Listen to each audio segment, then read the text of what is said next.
দয়ার কোনো শেষ নাই। কত পাপ করছেন আপনি। শয়তান মানুষকে প্রতারিত করে এইভাবে যে তুমি অনেক পাপ করছো, তোমার জন্য আর জান্নাত নাই, তোমার জাহান্নামে যাওয়া লাগবে। এইভাবে মানুষকে ধোঁকা দেয় শয়তান। তখন সে বলে আমার এমনিতেও জাহান্নামে যাইতে হবে, অমনিতেও জাহান্নামে যাইতে হবে। কিন্তু আল্লাহ যে রহমান, শয়তান এটা আপনাকে ভুলিয়ে দেয়। আপনি যতই পাপ করে থাকেন না কেন, যদি পাপের দরজায় এই মুহূর্তে তালা লাগিয়ে আপনি যদি ফিরে আসতে পারেন, কামব্যাক করতে পারেন, আপনার জীবনের ওই পাপগুলো ওয়াইবাদদিলুল্লাহু সাইয়্যাতিহিম হাসানা, পাপ শুধু ক্ষমা করবে না, ওই পাপের জায়গা নেকি দিয়ে ভরে দিবে। আরো জোরে, শুধু পাপ ক্ষমা করবে না, সারা জীবন তো গুনাই করছেন। এখন আপনার পাপগুলো যদি, গুনাহগুলো যদি আল্লাহ ক্ষমা করে দেয়, তাহলে তো আপনার ব্যালেন্সটা শূন্য হয়ে গেল। মানে আপনি তো নেকির কাজ করেন নাই, খালি গুনাহ করছেন। এখন গুনাহ শেষ, এর মানে আপনার ব্যালেন্সটা শূন্য। আপনাকে কি জান্নাতে যেতে হবে না? এই জন্য রহমান কি করলেন? ওয়ায়ুবাদদিলুল্লাহু সাইয়্যাতিহিম হাসানা, আপনার গুনাহগুলোকে নেকি দিয়ে পরিবর্তন করলেন। সুবহানাল্লাহ। এটাই তো বান্দার জন্য প্রয়োজন। রহমান তিনি এত দয়া করেন যে সারাদিন তার নাফরমানি করেন, আল্লাহ তাকেও সন্ধ্যাবেলায় রিজেক্ট দেয়। ফজর থেকে শুরু করে জোহর, আসর, মাগরিব, ইশা 5 বার মুয়াজ্জিন ডেকেছেন, নামাজের জন্য যান নাই। সারাদিন পরে রাতে যখন বাসায় ফিরলেন, রহমান কি কখনো রাগ করে আপনার রিজিক বন্ধ করে দিছে নাকি? কখনো খাবার বন্ধ হয়েছে নাকি? খাবার বন্ধ হয় নাই। কে এমন আছে, এত দয়াময় কে আছে যে সারাদিন তার কথা শুনলেন না, রাতে আবার সে আপনাকে খাবার দিবে? আপনাদের এমপি সাহেব এসেছিলেন, আব্দুল মতিন সাহেব, অনেক দয়াবান, অনেক ভালো মানুষ। কিন্তু এই নেতা যদি আপনাকে দিনের মধ্যে 3 বার 5 বার ডাকে, আপনি যদি নেতার ডাকে সাড়া না দেন, সন্ধ্যাবেলায় নেতার কাছে যদি ডোনেশনের জন্য যান, নেতা কি আপনাকে দিবে নাকি? কথা বলেন না কেন? কোনো নেতা দিতে পারে না, পিঠের চামড়া থাকবে না। সকালবেলা ডাকছি শুনিস নাই, বাড়ির কাছ দিয়ে আর হাঁটতে পারবেন না। আপনি জোহর মিস করলেন, আসর মিস করলেন, মাগরিব মিস করলেন, ইশাও মিস করলেন। আবার যখন সেই রহমানের কাছে ফিরে গেলেন, আবার তিনি আপনাকে খাওয়ালেন, শান্তির একটা ঘুমও দিয়ে দিলেন। তারপরেও সকালবেলা উঠে আবার রহমানকে ভুলে গেলেন। وَإِذَا سَأَلَكَ عِبَادِي أَنِّي فَإِنِّي قَرِيب। আল্লাহ বলে, বান্দা যতই এলোমেলো হয়ে ঘুরে বেড়াও, সারা জীবন যতই পাপ করো না কেন, যখন তোমার মনে পড়ে শুধু একটা বার আমাকে ডেকো, আমি আল্লাহ তোমার সামনে হাজির। আল্লাহু আকবার। একবার উজিবু দাওয়াতাদ দাঈ ইযা দাআন, শুধুমাত্র একবার। একবার সারা জীবন চুরি করেছে, সারা জীবন অন্যায় করেছে, সারা জীবন সুদ খেয়েছে, সারা জীবন জিনা করেছে, সারা জীবন ডাকাতি করেছে, এই মানুষটাও যদি ফিরে আসতে চায়, আল্লাহ বলে যখন তোমার মনে চায় বান্দা, ইযা দাআন, দিনক্ষণ ঠিক করে নয়, তাহাজ্জুদের জায়নামাজে নয়, সিয়াম অবস্থায় নয়, রোজা অবস্থায় নয়, নামাজ অবস্থায় নয়, শুধুমাত্র একবার তুমি আমাকে ডাক দিও যখন তোমার মনে পড়ে, আমি আল্লাহ আমার অশেষ দয়া নিয়ে তোমার সামনে হাজির হব, তোমার সব গুনাহ আমি মাফ করে দেব। কোন সুবহানাল্লাহ। একজন মানুষ সারা জীবন অন্যায় করেছে, সারা জীবন শুধুমাত্র বিরোধিতা করেছে, কখনো পক্ষে কথা বলে নাই। দুনিয়ার কোনো নেতা, মন্ত্রী, এমনকি বাবা মাও তাকে সাথে সাথে ক্ষমা করে দিবে না। যদি আপনার বাবার আপনি অবাধ্য হন, যদি বাবার মায়ের কথা যদি না শোনেন, এই বাবা মা আপনি ডাক দেওয়ার সাথে সাথে সাড়া দিবে না। 2-4 বার ডাক দিতে হবে, বাবা মা অন্য দিকে তাকায় থাকবে। পৃথিবীর মধ্যে সবচাইতে বেশি মায়া বাবা এবং মার। বাবা মার কথা যদি না শোনেন, তাদের সাথে যদি নাফরমানি করেন, তাদেরকে যখন ডাক দিবেন, প্রথম ডাকে তারা সাড়া দিবে না, তারা রাগ করে থাকবে, অন্যদিকে তাকায় থাকবে। আপনার রবের কত দয়া, সারা জীবন চুরি করলেন, আপনার রব বলছে জেনা করো না, ওয়ালা তাকরাবুজ জিনা, আপনি জেনা করলেন, একের পর এক জেনা করলেন। আপনি নামাজ পড়লেন না, আপনি রোজা রাখলেন না। এত অন্যায় করার পর, এত অপরাধ করার পর যখন আপনার মনের মধ্যে একটু অনুতপ্ততা হলো, একটু ফিরে আসার চিন্তা আপনার মনের মধ্যে উদ্রেক হলো, আপনার আল্লাহ কত দয়াময়, আপনি শুধু ফিরে আসার চিন্তা করেছেন, আল্লাহ আপনাকে সুন্দরভাবে তার কোলে উঠাই নিয়ে সব মাফ করে দিয়েছে। কোন সুবহানাল্লাহ। আল্লাহ তাআলা সূরা ইয়াসিনের মধ্যে বলেন, তোমরা যদি গুনাহ করতে করতে ক্লান্ত হয়ে যাও, হে নবী তাদেরকে তুমি বলে দাও যারা গুনাহ করতে করতে ক্লান্ত হয়ে গেছে, তোমার কথা সমানভাবে তারা সবাই শুনতে পাচ্ছে, কিন্তু যারা ভিতরে ভিতরে একটু অনুতপ্ত হয়েছে, মনটাকে একটু নরম করছে, আমি বক্তব্য দিচ্ছি, আপনারা বক্তব্য শুনতেছেন, কার মন নরম হয়েছে আমি কিন্তু জানি না, কার মনটা একটু গলে গেছে আমি জানি না, কার চোখের কোণায় পানি এসেছে আমি জানি না। আপনার রব, আপনার রহমান, আপনার আল্লাহ ঠিকই জানেন যে কার মনের মধ্যে একটু অনুতপ্ততা চলে আসছে, কোন মানুষটা মনে মনে একটু ব্যথিত হচ্ছে আর ভাবতেছে আল্লাহ তোমার সাথে এত নাফরমানি করলাম, তারপরেও তুমি আমাকে এত নিয়ামত দিয়ে ঘিরে রেখেছো, তোমার কথায় এত অমান্য করলাম, তারপরেও তুমি আমাকে সুন্দর স্ত্রী দিয়েছো, সুন্দর সন্তান দিয়েছো, সুন্দর একটা চাকরির ব্যবস্থা করে দিয়েছো, তুমি আমাকে ভালো ভালো খাবারের ব্যবস্থা করে দিছো, আমি যেখানেই যাই তুমি সেখানেই আমাকে সম্মান দিয়েছো। এই কথাগুলো যে মনে মনে ভাবতেছেন, আল্লাহ তাআলা বলেন আমার যেই বান্দা মনে মনে এরকম চিন্তা করতেছে, ওই বান্দার জন্য ক্ষমা নিয়ে আমি হাজির হয়ে গেলাম। আমাকেও বলতে হবে না, বক্তব্য আমি দিচ্ছি, আপনারা শুনতেছেন, এই বক্তব্য শুনে আপনাদের কার মন নরম হয়েছে আমি জানার আগেও, আমি আমার টের পাওয়ার আগেই তিনি টের পেয়ে গেছে। কার মনের কোঠায় চিৎকার করে কার মন বলছে হে আমার রব, জীবনে এত অন্যায় করেছি আর কোনোদিন অন্যায় করব না, আমি ফিরে আসতে চাই, আমি উত্তমভাবে তোমার কাছে ফিরে আসতে চাই, তুমি আমাকে ফিরায় নাও। আল্লাহ তাআলা ওই বান্দার জন্য রহমতের দরজা খুলে দিবে, ওর জীবনের গুনাহ খাতা মাফ করে দিবে। শুধু তাই নয়, ওয়ুবাদদিলুল্লাহু সাইয়্যাতিহিম হাসানাত, জীবনের গুনাহ মাফ করে দিয়ে নেকি দিয়ে পরিবর্তন করে দিবে। এই জন্য আমার ভাইরা, সময় সংক্ষিপ্ত, মূল আলোচনায় চলে যাব। খুবই সংক্ষিপ্তভাবে আপনাদেরকে জানানোর চেষ্টা করব যে একজন পারফেক্ট মানুষ কিভাবে হওয়া যায়। দুইটা জিনিস চরিত্র থেকে বাদ দিতে হবে, আর দুইটা গুণ আপনাকে অর্জন করতে হবে। আপনি যেই পেশার মানুষ হন না কেন, আও ফাল্লাহুন আও তবিবুন আও মুহান্দিসুন, ডাক্তার, ইঞ্জিনিয়ার, কৃষক যাই হন, অথবা ইমাম সাহেব, দুইটা জিনিস আপনার চরিত্র থেকে বাদ দিলে আপনি পারফেক্ট হতে পারবেন। এক নাম্বার জিনিস হলো আপনার চরিত্র থেকে বাদ দিতে হবে হিংসা। এক নাম্বার কি বাদ দিতে হবে? হিংসার আরবি নাম হলো হাসাদ। আপনাদের পরিচিত সূরা, সূরাতুল ফালাক, অমিন শাররি হাসিদিন ইদা হাসাদ, জানেন না সবাই? অমিন শাররি হাসিদিন ইদা হাসাদ, যখন মানুষ হিংসা করে ওই সময় আল্লাহ তাআলা মানুষের কাছ থেকে আল্লাহর কাছে পানাহ চেতে বলেছে। তার মানে হিংসা যখন করে একজন মানুষ, আর তখন মানুষ থাকে না। এখন খুবই সতর্কতার সহিত একটা কথা শুনবেন, সেটা হলো মানুষ ফিরি ফিরি যে কাজটা করে সেটা হলো গুনাহ। লাভ ছাড়া কিচ্ছু করতে চায় না, শুধু গুনাহটাই লাভ ছাড়া করে। একজনের নামে গীবত করে আপনার কি কোনো লাভ হয়? আসলে কথা বোঝেন না মনে হয় আপনারা। এই যে বগুড়া পাশেই আপনাদের, আমার ভাষা আপনার ভাষা প্রায় এক কাছাকাছি। মানুষ লাভ ছাড়া, কোনো উদ্দেশ্য ছাড়াই একটা কাজ করে, সেটা হলো গুনাহ।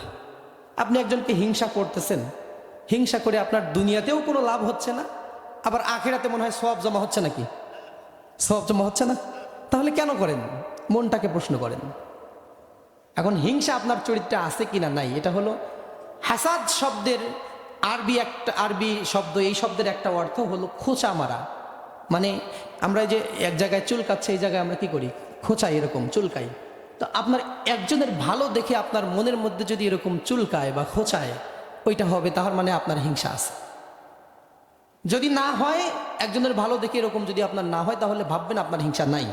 তা আপনার মধ্যে হিংসা আছে কি না এটা বোঝার জন্য এটা হলো একটা মিটার, যে একজনের ভালো দেখলে আপনার মনের মধ্যে খোঁচাবে, চুলকাবে।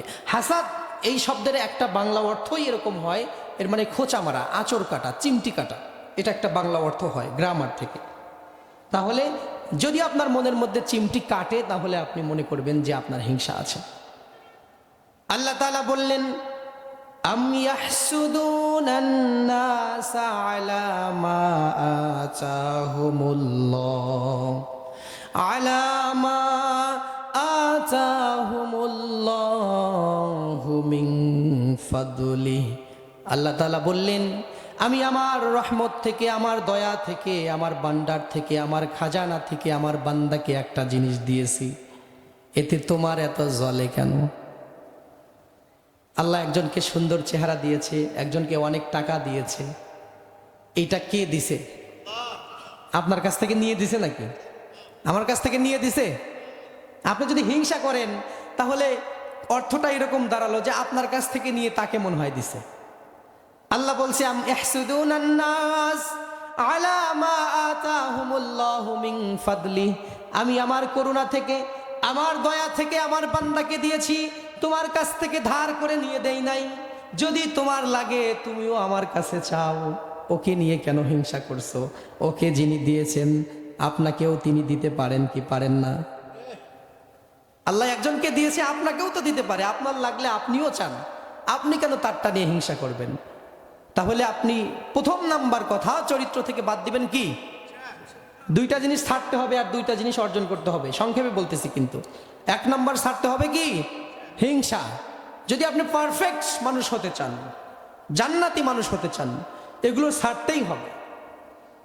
শুধু তাই নয়, এই হিংসা হলো আপনার আমলের মধ্যে একটা আগাছা। আগাছা থাকলে, ঘাস থাকলে আপনার জমিতে যেমন ফসল ভালো হয় না, আপনার মনের মধ্যে যদি হিংসা থাকে আপনার আমলগুলো আল্লাহর কাছে কাজে লাগবে না। আল্লাহর এই আয়াত থেকে আম ইয়াহসুদুনান নাস আলা মা আতাহুমুল্লাহু মিন ফাদলি, আল্লাহ এইভাবে প্রশ্ন ছুড়ে দিচ্ছে, আমি তাকে যা দিয়েছি আমার বান্দাকে, আলা মা আতাহুমুল্লাহু মিন ফাদলি, আমার দয়া থেকে, আমার করুণা থেকে, আমার ধনভাণ্ডার থেকে, আমার খাজানা থেকে দিয়েছি, তোমার জ্বলবে কেন? তোমার হিংসা হবে কেন? হিংসা হওয়া মানে আপনার দুইটা উদ্দেশ্য থাকে এখানে। এক নাম্বার হলো, আপনি যখন কাউকে কোনো ভালো কিছু দেখে যখন হিংসা করবেন, তখন আপনি আল্লাহকে যেন বলছেন যে আল্লাহ মনে হয় আমার কাছ থেকে নিয়ে ওকে দিয়েছে। এটা হলো আল্লাহর প্রতি মিথ্যা একটা দোষারোপ। আল্লাহ আপনার কাছ থেকে নিয়ে তাকে দেয় নাই, আল্লাহর জিনিস আল্লাহ তাকে দিয়েছে। দুই নাম্বার কথা, আপনি এই জন্য হিংসা করতে পারেন যে আল্লাহ তাকে তো সব দিয়ে ফুরাই ফেলছে, আমাকে আর কি দিবে? বিষয়টা কি এমন? আল্লাহ তাকে তো দিয়েই দিছে, আমাকে কি দিবে? তাহলে আল্লাহর মনে হয় ফুরাই গেছে। বিষয়টা কি এমন ভাই? আল্লাহর ফুরিয়ে যায়? জোরে বলেন, ফুরিয়ে যায়?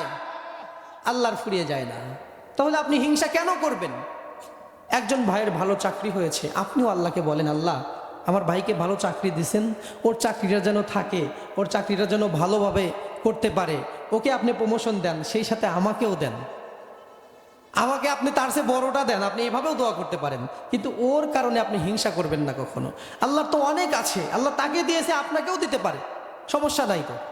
তাহলে আপনি অযথা হিংসা করে আপনার আমল কেন বরবাদ করবেন? আমি খুব সংক্ষেপে শেষ করে দেবো। তাহলে হিংসা বাদ দিতে হবে, রাজি আছেন আপনারা? আর হিংসা করব না, সবাই বলে ইনশাআল্লাহ। দুই নাম্বার, আপনার চরিত্র থেকে বাদ দিতে হবে রাগ। আল্লাহ রাসূল সাল্লাল্লাহু আলাইহি ওয়াসাল্লাম বলেছেন, লাইসা শাদীদু বিসুরআতিন ইন্নামাশ শাদীদুল্লাযী আমলিকু লাহু ইনদাল গাদাব। ওই ব্যক্তি বীর পুরুষ নয় যেই ব্যক্তি কুস্তিতে মানুষকে পরাজিত করতে পারে। বীর পুরুষ হলো ওই ব্যক্তি যে রাগের সময় নিজেকে নিয়ন্ত্রণ করতে পারে। সুবহানাল্লাহ। আল্লাহ রাসূল কিন্তু তাকে বীর পুরুষ বললেন। ইন্নামাশ শাদীদুল্লাযী আমলিকু লাহু নাফসা ইনদাল গাদাব। ইনদাল গাদাব, রাগের সময় যে নিজেকে নিয়ন্ত্রণ করতে পারে, ধরে রাখতে পারে, ওই ব্যক্তি বীর পুরুষ। এর মানে রাগ আমার আর আপনার থাকবেই, কিন্তু সেই রাগটাকে নিয়ন্ত্রণ করে রাখতে হবে। রাগ যে থাকবে না বিষয়টা এমন নয়। আমি আলোচনা এলোমেলো হয়ে গেছে সময়ের জন্য, এখানে বিস্তারিত না বললে অনেক সময় অনেক কিছু বোঝার বাকি থেকে যায়। রাগের মধ্যে কয়েকটা প্রকার আছে, 3 প্রকার রাগ আছে। এক প্রকার রাগ হলো হারাম, যেটা করাই যাবে না, আমি সেই রাগের কথা বলতেছি। 2 নাম্বার রাগ আছে যেটা হলো জায়েজ রাগ। জায়েজ মানে আপনি রাগ যদি ওই জায়গায় করেন তাও চলবে, যদি না করেন তাও চলবে, বুঝেন ভালো করে। 3 নাম্বার রাগ। এই রাগটা হলো ওয়াজিব রাগ, মানে এই রাগটা আপনার থাকাই লাগবে। এই রাগ না থাকলে ঈমান থাকবে না। এই রাগটা কোনটা? ওয়াজিব রাগ কোনটা? ওয়াজিব রাগ হলো আল্লাহর আইনের বিরুদ্ধে, আল্লাহর বিরুদ্ধে, নবীর বিরুদ্ধে যদি কেউ কথা বলে, ওই সময় আপনার রাগ হওয়াই হলো ঈমানের দায়িত্ব। ওই সময় যদি আপনার রাগ না হয়, তাহলে আপনার মধ্যে ঈমান নাই বা নিব্বা গেছে। ঈমান থাকার লক্ষণ এই যে কটূক্তি করছিল, দেখেন নাই রাস্তায় রাস্তায় মানুষ নামে গেছে, মসজিদে মসজিদে। এখানে মনে হয় এমন কেউ নাই যে ওই সময় আবুল সরকারের পাইলে জুতা দিয়ে পিটামু, এরকম রাগ সবারই হয়েছে, ঠিক কিনা বলেন? যদি কারো রাগ না হয় তাহলে খুব সমস্যা। এটা হলো ওয়াজিব রাগ। এই রাগটা ওয়াজিব। এই রাগের নাম কি? আমি কিন্তু খুব সংক্ষেপে আপনাদেরকে বুঝিয়ে দেওয়ার চেষ্টা করতেছি। এই রাগ থাকাই লাগবে ঈমানের মধ্যে। যদি আপনার সামনে আল্লাহকে নিয়ে, আল্লাহর রাসূলকে নিয়ে, আল্লাহর দ্বীনকে নিয়ে, ইসলামকে নিয়ে, কোরআনকে নিয়ে কেউ কথা বলে, বিরূপ কোনো মন্তব্য করে, ইসলামের যদি কেউ ক্ষতি করার চেষ্টা করে, ওই সময় রাগটা আপনার জন্য ওয়াজিব হয়ে যায়। ওই সময় যদি রাগ না করেন, আপনার ঈমানের বাতি নিভা গেছে, প্যারালাইজড হয়ে গেছে, ওই ঈমান দিয়ে আর কোনো কাজ হবে না। এরপরে হলো হারাম রাগ। হারাম রাগ হলো অনর্থক রাগ করা। একজন ভাইয়ের সাথে অনর্থক রাগ করে তার মাথা ফাটাই দিলেন, স্ত্রীর সাথে রাগ করে তালাক দিয়ে দিলেন, 1 তালাক, 3 তালাক, 36 তালাক। একটু পরে হুজুরের কাছে মাসালা নেওয়ার জন্য আসে, হুজুর ওই সকিনারে আমার লাগবে। কথা বলে না নাকি? বোঝেন নাই আপনারা? যাকে 10 মিনিট আগে তালাক দিলেন, তার জন্যই আবার হুজুরের কাছে। আমার মসজিদ, ওখানে বড় একটা মসজিদ, তো সেখানে মানুষ যায়, কয়েকদিন পর পরই এরকম ঘটনা দেখা যায়। হুজুর কি বুদ্ধি আছে কোন, কিভাবে তাকে আবার ফিরাই নিতে পারি? আমি তো রাগ করে তালাক দিচ্ছি। হুজুর রাগ করে তালাক দেয় না, মানুষ কি ভালোবেসে বেশে তালাক দেয়? আদর করতে করতে বউ কি কখনো তালাক দেয়? এরকম শুনছেন কখনো? রাগ করেই তো দেয়। তোমার রাগের উপর কেন কন্ট্রোল নাই? الذين ينفقون في السراء والضراء والكاظمين الغيظ। আল্লাহ তাআলা বললেন, মুমিনরা সচ্ছল অসচ্ছল অবস্থায় দান করবে এবং নিজেদের রাগকে তারা নিয়ন্ত্রণ করবে। রাগকে তারা কখনো বাড়তে দিবে না। রাগ বেড়ে যাওয়ার আগেই তারা ঠান্ডা হয়ে যাবে। সংক্ষেপে আপনাদেরকে বলি, যখন রাগ হবে, দাঁড়ানো থাকলে বসে পড়বেন, বসে থাকলে শুয়ে পড়বেন। এরপরেও যদি রাগ না কমে, ঠান্ডা পানি দিয়ে ওযু করবেন, দেখবেন রাগ চলে গেছে। ঠান্ডা পানি দিয়ে ওযু করে নেবেন। এই যে নাকের নরম জায়গা আছে, এই ভিতরে পানি পৌঁছাই দিবেন। এই জায়গায় শয়তান বসে থাকে। কে বসে থাকে? শয়তান বসে থেকে শুধু আপনাকে কুবুদ্ধি দিতে থাকে। আপনার ভাই আর আপনি কথা বলতেছেন, কথা বলতে বলতে শয়তান ভিতর থেকে বলতেছে, ও কিন্তু রং সাইডে চলে যাচ্ছে, ধর দে বাড়ি মাথায়। মাথায় বাড়ি দেওয়ার পরে দেখবেন শয়তান আর নাই। তখন আপনি বলছেন, আহারে আমারই তো ভাই, কেন তার মাথায় বাড়ি দিলাম? এই জন্য রাগ যখন আপনার হবে, একটু একটু বুঝতে পারবেন, তখনই পিছিয়ে যাবেন। দাঁড়িয়ে থাকলে বসে পড়বেন, আল্লাহ রাসূল সাল্লাল্লাহু আলাইহি ওয়াসাল্লাম বলেছেন। এবং ওযু করে নেবেন, ওযু করলে রাগ ভ্যানিশ হয়ে যাবে। তাহলে 2টা জিনিস চরিত্র থেকে বাদ দিতে হবে। একটার নাম কি? হিংসা। 2 নাম্বার কি? রাগ। আর চরিত্রের মধ্যে যেটা নিয়ে আসতে হবে, আমি খুব সংক্ষেপ করার চেষ্টা করছি, এটার নাম হলো দয়া। দয়া নিয়ে আসতে হবে চরিত্রের মধ্যে। আপনি যদি না দয়া করেন কাউকে, কখনো আল্লাহর কাছ থেকে দয়া আশা করতে পারেন না। জীবনে কত অন্যায় করেছেন, কত অপরাধ করেছেন, এই অন্যায়গুলো একটা একটা করে যদি আল্লাহ তাআলা ধরে বসে, আপনার আর কোনো উপায় থাকবে নাকি? আল্লাহ যদি বলে, বান্দা তোর জীবনের 5 বছর কি করেছিস, 5 বছরের হিসাব দিয়ে, অথবা 1 বছরের হিসাব দিয়ে জান্নাতে যা। 1টা বছর, 70 বছর জিন্দেগি দান করছিলাম, শুধুমাত্র 1টা বছরের হিসাব দিয়ে জান্নাতে যা। আমরা দিতে পারবো ভাই? আহারে আমাদের যৌবন আমরা কিভাবে ব্যয় করলাম, আমরা কি পথে টাকা ইনকাম করলাম, আর কি পথে খরচ করলাম, কোন পথে টাকা অর্জন করলাম আর কোন পথে ব্যয় করলাম, এই 2টা হিসাব আমরা দিতে পারবো না। এই 3টা জিনিসের হিসাব দিয়ে বান্দা জান্নাতে যা। একটা হলো তোর যে যৌবনকাল কোথায় ব্যয় করলি, আর টাকা তুই কিভাবে কামাই করলি আর কিভাবে খরচ করলি। বেশি না, 1 বছরের হিসাব দিয়ে যা। আর কোনো উপায় থাকবে নাকি? আর কোনো উপায় থাকবে না। এই জন্য আল্লাহকে বলি, আল্লাহ যতই অন্যায় আমরা করে থাকি আমরা তো তোমারই গোলাম, তুমি যদি মাফ না করো আমরা কোথায় গিয়ে দাঁড়াবো? ওয়ালা ইয়াগফিরুয যুনুবা ইল্লা আনতা, তুমি যদি মাফ না করো, মাফ করার মতো দুনিয়াতে কেউ নাই, আকাশেও কেউ নাই, জমিনেও কেউ নাই। এই জন্য আমাদের গুনার দিকে তুমি তাকায়ও না, আমাদের অন্তরের দিকে তাকায়া, আমাদের মুখের দিকে তাকায়া তুমি মাফ করে দাও। আমরা বলি আমিন। মনটাকে একটু নরম করুন ভাই, আমি আলোচনা সংক্ষেপ করছি, শেষ করে দেব অল্প সময়ের মধ্যেই। মনটাকে একটু নরম করেন। চিন্তা করে দেখুন, কত মানুষ রাস্তাঘাটে হেঁটে যায়, আমরা আমাদের সামনে দিয়ে যায়, কখনো আমরা এমন মানুষ দেখি না যেই মানুষটার চোখে মুখে জাহান্নামের আতঙ্ক, জাহান্নামের ভয়ে। আপনি একজন মানুষ চোখ বড় বড় হয়ে গেছে, খুবই টেনশনে আছে, আপনি তাকে বললেন ভাই তোমার এই অবস্থা কেন? সে বলতেছে যে জাহান্নামের ভয়ে আমার এই অবস্থা হয়ে গেছে। এরকম কেউ দেখছেন আপনারা? কথাই বলে না, দেখছেন আপনারা? আহারে, আমাদের কে গ্যারান্টি দিল যে আমাদের মরলে আমরা জাহান্নামে যাব না, জান্নাতেই চলে যাব? আল্লাহর রাসূল সাল্লাল্লাহু আলাইহি ওয়াসাল্লাম যাদেরকে সার্টিফিকেট দিয়েছেন আল্লাহর পক্ষ থেকে জান্নাতেই যাবে, তারাও কেঁদেছে গুনার জন্য, যে কোন গুনাহ নাকি হয়ে গেল। সকাল থেকে সন্ধ্যা পর্যন্ত আমরা যেভাবে চলাফেরা করি, আমাদের দেখলে মনে হয় না আমরা কখনো মরে যাব। আহারে, এই মানুষটাও একটা সময় মরে যাবে। যত জীর্ণ শীর্ণ মানুষ হোক না কেন সেও মারা যাবে, যত শক্তিশালী যুবক হোক না কেন সেই যুবকটাও মারা যাবে। আজকে যেই যুবকগুলো মাহফিলের বাইরে দিয়ে মেলায় ঘোরাফেরা করছে, যাদের শরীরে রক্ত টকবক করছে, যাদের কানে আমার কথা পড়ার পরেও তারা হাসি তামাশায় এগুলো নষ্ট করে দিচ্ছে, এই সকল যুবকও একসময় বুড়া হয়ে যাবে। উনজুর ইলা জাদ্দিকা ওয়া জাদ্দাতিকা, আরে যুবক, তোমার দাদার দিকে আর দাদির দিকে একটাবার তাকায় দেখো, তারাও একটা সময় তোমার মতোই যুবক ছিল। আজকে তাদের চামড়া ঢিল হয়ে গেছে, খাটে উঠতে পারে না। দেখো তোমার সামনে কত মুরব্বি বসে আছে, এই মুরব্বিরাও তোমাদের মতো এক সময় যুবক ছিল।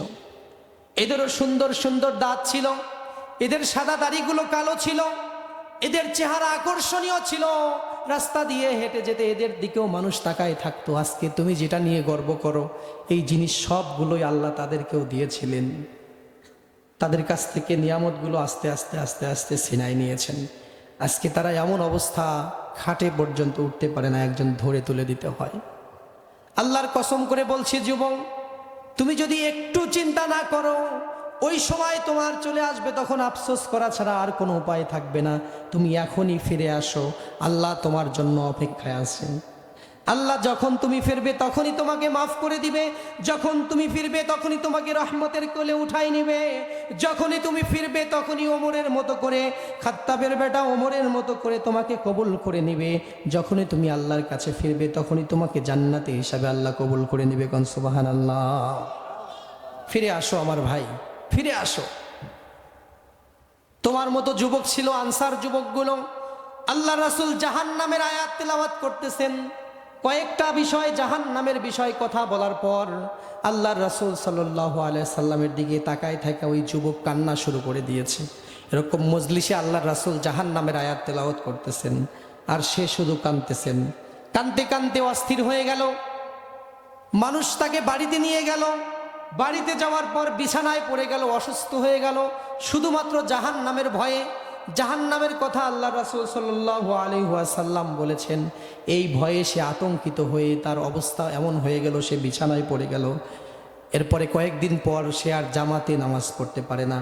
আল্লাহ রাসূল তার বাড়িতে গেলেন, আল্লাহ রাসূলকে দেখে কাঁদতে কাঁদতে আল্লাহ রাসূলকে জড়ায় ধরলেন।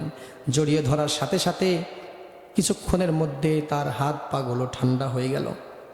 আল্লাহ রাসূল বললেন, তোমার ভাই মারা গিয়েছে, তোমাদের ভাই মারা গিয়েছে। জাহান্নামের ভয়ে তার কলিজা ফেটে দুই ভাগ হয়ে গেছে। জাহান্নামের ভয়ে তার কলিজা ফেটে দুই ভাগ হয়ে গেছে। আজকে জাহান্নামের ভয় আমাদের চোখের মধ্যে, আমাদের চেহারার মধ্যে দেখা যায় না। আহারে, কে আমাদেরকে গ্যারান্টি দিল জাহান্নামে যাওয়া লাগবে না তোমার? কে আমাদেরকে গ্যারান্টি দিল মৃত্যুর সময় তোমার আজরাইল কষ্ট তোমাকে দিবে না, মৃত্যুর সময় তোমার কষ্ট হবে না, রূহটা আহসানভাবে কবজ করা হবে? এই গ্যারান্টি কোথায় আমরা পেলাম? আর এলোমেলোভাবে ঘোরাফেরা করবেন না যুবক ভাইয়েরা। আল্লাহর দ্বীনের পথে ফিরে আসুন, দুনিয়াতেও শান্তি, পরকালেও মুক্তি। আর যতই এলোমেলোভাবে ঘুরিয়ে ফিরিয়ে সময় নষ্ট করেন না কেন, যখন রাত অন্ধকার হয়ে যায় একটা সময়ের জন্য আপনারও মনে হয় যে আমার কিচ্ছু ভাল লাগে না। সারাদিন যতই মজমাস্তিতে থাকেন, অনেক যুবক আমাদের কাছে এরকমভাবে কান্না করে এসে বলছে, হুজুর মুহূর্তের মধ্যেই সব কিছু অন্ধকার হয়ে যায়, এত ভোগ বিলাসিতা, শান্তিতে থাকি, টাকা পয়সা, নারী গাড়ি বাড়ি সব আছে, কিন্তু হঠাৎ করে এমন মনে হয় যে আহারে কি করলাম জীবনে। তো এই আফসোসটা যদি মরার পরে করতে হয়, দুঃখের আর কোনো সীমা থাকবে না। এখনই ফিরে আসো যুবক, তোমাকেই খুঁজছে ইসলাম, ইসলামের ছায়াতলে আসো, আশ্রয় গ্রহণ করো। আমার যুবক ভাইরা, আপনাদের পায়ে হাত দিয়ে বলছি, আপনার যৌবনকাল নষ্ট করেন না, যৌবনকাল নষ্ট করেন না। আমি শেষ করে দেবো আমার শেষ কথা, যেহেতু যুবকদেরকে নিয়ে কথা বললাম, দুইটা কথা বলে শেষ করব। যুবক ভাই, দুইটা পাপ দুনিয়াতে যদি কেউ করে, মানুষ এইভাবে বলে না, অনেক হুজুররা এইভাবে বলে না, কিন্তু বলা উচিত। দুইটা পাপ যদি কোনো যুবক করে, তাকে আল্লাহ মাফ করে দিলেও তাদেরকে পস্তাতে হবে। আল্লাহ যদি মাফ করেও দেয়, তারপরেও এই পাপের শাস্তি তারা ভোগ করবে দুনিয়ায়। এক নাম্বার হলো, যদি কোনো যুবক হস্তমৈথুনের সাথে সংশ্লিষ্ট থাকে, আল্লাহ তার কাছে তাওবা করছে, আল্লাহর কাছে আল্লাহ মাফ করে দিছে, কিন্তু তার ভবিষ্যৎ জীবনে এটা নিয়ে সমস্যা হবে। আর যদি কেউ নেশার সাথে সম্পৃক্ত থাকে, নেশা করে, তার ভিতরে সব নষ্ট হয়ে গেছে, সে তাওবা করলো, আল্লাহ তাকে মাফ করে দিল, ধরে নিলাম, কিন্তু বাকি জীবন তার রোগ ব্যাধি নিয়ে কাটাতে হবে। মানে এই দুইটা পাপ যুবক ভাইরা ছেড়ে দিবা। পাপ ছেড়ে দিলে আমল বড় বিষয় নয়, আমল তুমি একটু কম করো, কিন্তু গুনাহটা ছেড়ে দাও ভাই, গুনাহটা ছেড়ে দাও। পায়ে হাত দিয়ে বলছি, আজকে থেকে, এখন থেকে গুনাহ ছেড়ে দাও। তোমার তাহাজ্জুদ পড়া লাগবে না, তুমি তাহাজ্জুদ পড়তে পারো না, নফল রোজা রাখতে পারো না, কোনো সমস্যা নেই, তুমি যতটুকু পারো ফরজ ইবাদতগুলো করো, কিন্তু পাপ থেকে দূরে থাকো। মনে রাখবেন, আমল করার চাইতে গুনাহ ছেড়ে দেওয়া বেশি জরুরি। আমল করার গুরুত্ব কিন্তু কম নাই, কিন্তু আমল করার চাইতেও গুনাহ ছেড়ে দেওয়া বেশি জরুরি। কথাগুলো মনে রাখবেন। আমি শেষ করে দেব।